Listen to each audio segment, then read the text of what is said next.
नमस्कार दोस्तों, welcome my YouTube channel aim of success study point.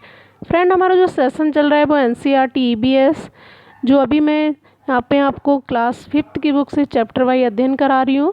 तो चैप्टर 5 तक हमने पिछली वीडियो में कंप्लीट करा दिया है। आज जो हम डिस्कस करेंगे वो चैप्टर 6 से। तो जिसने भी पुरानी वीडियो को नहीं देखा है तो वो मेरे चैनल पे जाके प्लेलिस्ट में पुरानी वीडियो को देख सकता है, और जिसने अभी तक चैनल को सब्सक्राइब नहीं किया तो पहले वो चैनल को सब्सक्राइब कर लें, बेल आइकन को प्रेस कर लें ताकि जो भी न्यू वीडियो है उसका नोटिफिकेशन आपको मिल जाए। तो चलिए डिस्कस करते हैं आज के चैप्टर पे पॉइंट वाइज। चैप्टर 6, बूंद बूंद दरिया दरिया। आप समझ ही गए होंगे बूंद बूंद क्या है, पानी। यानी यहाँ पे बूंद बूंद करके जो पानी को इकट्ठा किया गया है उस बारे में ही बताया गया है इस चैप्टर में। तो पहला पॉइंट है घड़ीसर, यानी सर यानी तालाब। सर मीन्स क्या होता है, तालाब, जिसे जैसलमेर के राजा घड़सी ने बनवाया था। इस तालाब से 9 और तालाब एक दूसरे से आपस में जुड़े थे। जो जैसलमेर के एक राजा थे घड़सी, जिन्होंने वहाँ पे तालाब बनाया था, जिस वजह से उस तालाब का नाम क्या पड़ा, घड़ीसर पड़ा था।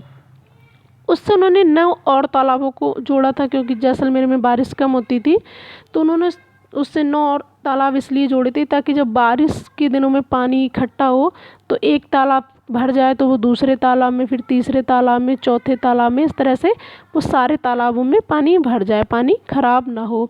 और जब बारिश वहाँ ना हो तो वहाँ का जो पानी है वो यूज किया जा सके, इसलिए उन्होंने उससे 9 और तालाबों को जोड़ रखा था। नेक्स्ट है अल-बिरूनी। जिस देश से आए थे उसे आजकल उज़्बेकिस्तान कहा जाता है। अल-बिरूनी क्या थे, एक लेखक थे। ये हमारे देश में अलग अलग क्षेत्र में अलग अलग जगह घूमे और वहाँ के बारे में लिखा था, इसलिए एक इतिहासकार के रूप में जाने जाते हैं।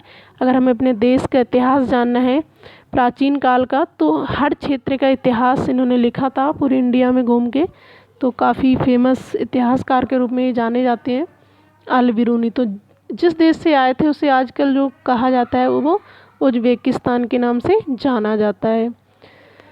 नेक्स्ट पॉइंट है डाक टिकट। 1973 में छपी थी, जब अल-बिरूनी के जन्म के 1000 साल पूरे हुए थे।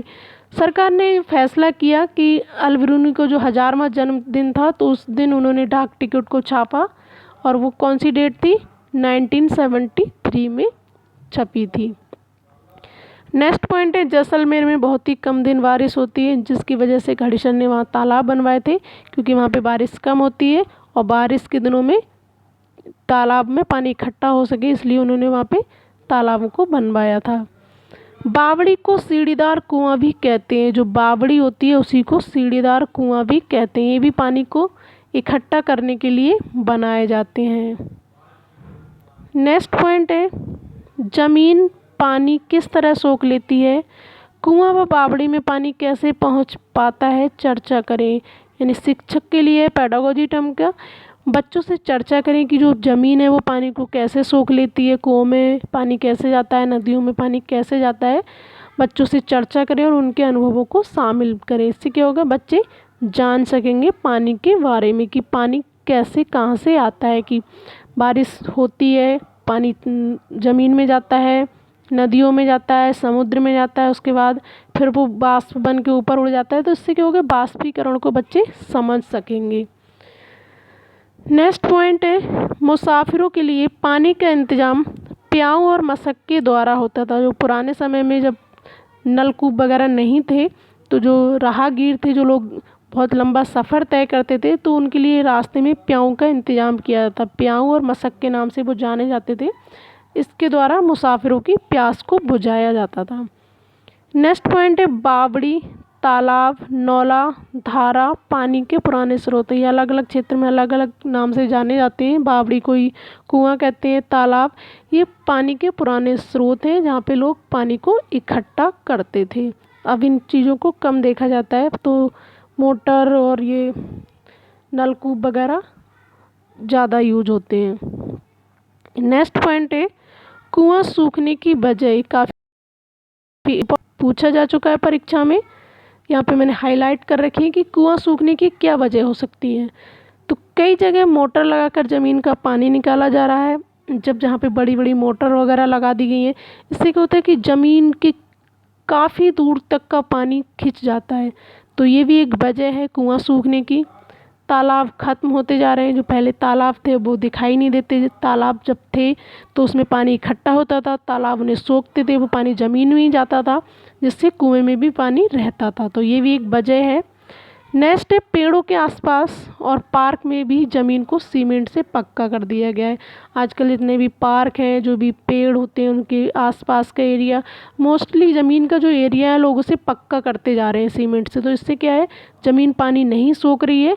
तो जब पानी नहीं सोख रही है तो कुएं में भी पानी नहीं जा रहा है। तो यही एक वजह है कुएं सूखने की। तो ये 3 पॉइंट थे। इस तरह से परीक्षा में दे देते हैं कि कभी पूछ लेते हैं कौन से एक पॉइंट ऐसा दे देते हैं कि क्या वजह नहीं है। तो ये 3 तो वजह है पानी सूखने की। कोई ऐसा एक पॉइंट दे दें कि वजह नहीं है तो आप उस पर थोड़ा सा फोकस करें। नेक्स्ट पॉइंट है, पुराने तालाबों की मरम्मत करना और नए तालाब बनाना तरुण भारत संघ नाम की संस्था करती है। जो तरुण भारत संघ नाम की एक संस्था है, तो पुराने जो तालाब हैं उनकी मरम्मत करना और नए तालाब बनाना, ये उसका काम है। नेक्स्ट है, वर्षा जल को संरक्षित करने का प्रयास करना चाहिए, अनावश्यक पानी बर्बाद नहीं करना चाहिए। यानी बच्चों से इस बारे में चर्चा करें कि जो वर्षा का जल है उसे हम किस तरह से इकट्ठा कर सकते हैं, और जो पानी है हम उसे जितना हमें ज़रूरत है उतना उसका यूज करना चाहिए। अनावश्यक रूप से हमें पानी को नहीं बहाना चाहिए कि हमें ज़रूरत है 1 गिलास पानी की, हम वहाँ पे 2 गिलास पानी वेस्ट कर रहे हैं। तो इस तरह से हमें नहीं कहना चाहिए। इससे इस टॉपिक पर बच्चों से चर्चा करनी चाहिए।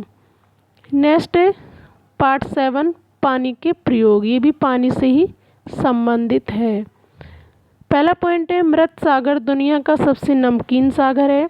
इसका पानी इतना नमकीन है कि लगभग 1 लीटर में 300 ग्राम नमक निकल सकता है। जो मृत सागर है वो दुनिया का सबसे नमकीन सागर है, और इसका पानी इतना नमकीन है कि 1 लीटर पानी में 300 ग्राम तक नमक निकल सकता है।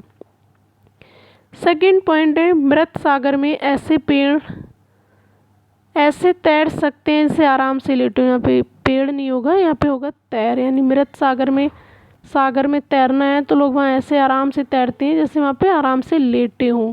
वहाँ पे उन्हें कोई बल लगाने की ज़रूरत नहीं पड़ती है। थर्ड पॉइंट है, नमक होने से पानी का घनत्व बढ़ जाता है, इसलिए वस्तुएं आसानी से तैरती हैं। जब पानी में नमक होता है तो क्या होता है, पानी का घनत्व बढ़ जाता है, और वस्तुओं का घनत्व कम हो जाता है पानी से, तो वस्तुएं क्या होती हैं, आसानी से तैर लेती हैं।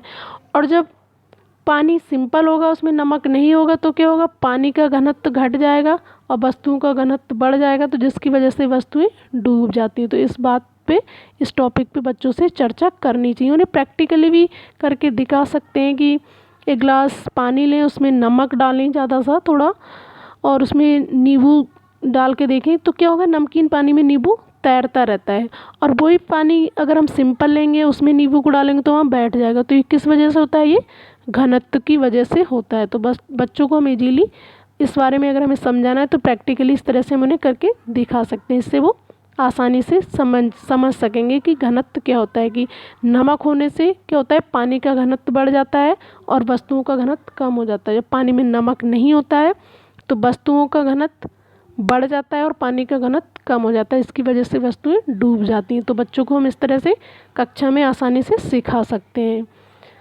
नेक्स्ट पॉइंट है, यही कारण है कि समुद्र में तैरना नदियों में तैरने की अपेक्षा आसान होता है। जो समुद्र है वहाँ पे लोग आसानी से तैर सकते हैं नदियों की अपेक्षा, क्योंकि नदियों में नमक नहीं होता है, पानी नमकीन नहीं होता है, तो उनका क्या होता है, पानी का घनत्व कम होता है, तो वहाँ पे तैरने के लिए बल लगाने की ज़रूरत पड़ती है।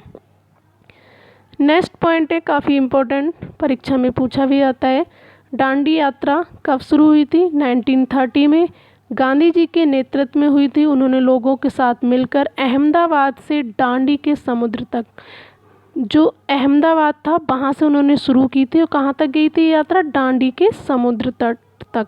इसलिए इस यात्रा को दांडी यात्रा के नाम से जाना जाता है, जो 1930 में शुरू हुई थी। किसने शुरू की थी? गांधी जी ने शुरू की थी, और उनके साथ कुछ और भी लोग जुड़े हुए थे। तो ये अहमदाबाद से शुरू हुई थी और दांडी के समुद्र तट तक गए थे। किस वजह से गए थे? क्योंकि उस टाइम अंग्रेज़ों का शासन था, तो उन्होंने क्या किया, जो नमक था उस पर भी कर लगा दिया था। तो गांधी जी को ये बात अच्छी नहीं लगी। उन्होंने कहा जो प्रकृति ने हमें चीज़ दी है उसके लिए भी हमें टैक्स देना पड़ रहा है, मतलब जो हमारा देश गुलाम था उस टाइम, तो उन्होंने इसके लिए यात्रा शुरू की, उसका विरोध किया। तो और भी लोग उसमें शामिल हुए। तो ये अहमदाबाद से शुरू हुई यात्रा और दांडी के समुद्र तट तक वो पैदल गए थे। इससे क्या हुआ, ये लंबी यात्रा थी और गलत कानून को तोड़ा गया। लोग उसके समर्थन में और भी लोग आए। तो जो कानून बना रखा था कि नमक पे कर देना पड़ेगा, तो उसे फिर सरकार को तोड़ना पड़ा, अपनी गलती को मानना पड़ा। नेक्स्ट है नमक कैसे बनाया जाता है। इस बारे में चर्चा करें कि समुद्र के पानी को ज़मीन पर क्यारियों में भर दिया जाता है। तेज़ धूप में पानी सूख जाता है और नमक के ढेर वहीं रह जाते हैं। यानी नमक कैसे बनता है, बच्चों से चर्चा करें कि जो वहाँ पे समुद्र के किनारे क्यारियाँ बनाई जाती हैं, तो वहाँ पे क्या होता है, जब लहरें तेज़ी से उठ के पानी आता है तो वो क्यारियों में आ जाता है, और जब बहाव कम हो जाता है फिर तेज़ धूप में जो पानी है वो सूख जाता है और वहाँ पे नमक के ढेले टाइप के रह जाते हैं। उसके बाद वो जो हम आजकल प्रयोग में लाते हैं, फिर वो मशीनों के द्वारा शुद्ध होके उसका नमक शुद्धिकरण किया जाता है, जो अब यूज में बाद में लाया जाता है। तो ये था पानी से रिलेटेड 2 चैप्टर। फ्रेंड, कैसी लगी आपको मेरी क्लास? अगर आपको मेरी क्लास अच्छी लगी हो तो बॉक्स में कमेंट करके ज़रूर बताइए। मिलते हैं नेक्स्ट क्लास में, तब तक के लिए ध्यान रखिए, घर में रहिए, सुरक्षित रहिए और अपनों का ख्याल रखिए। Thank you.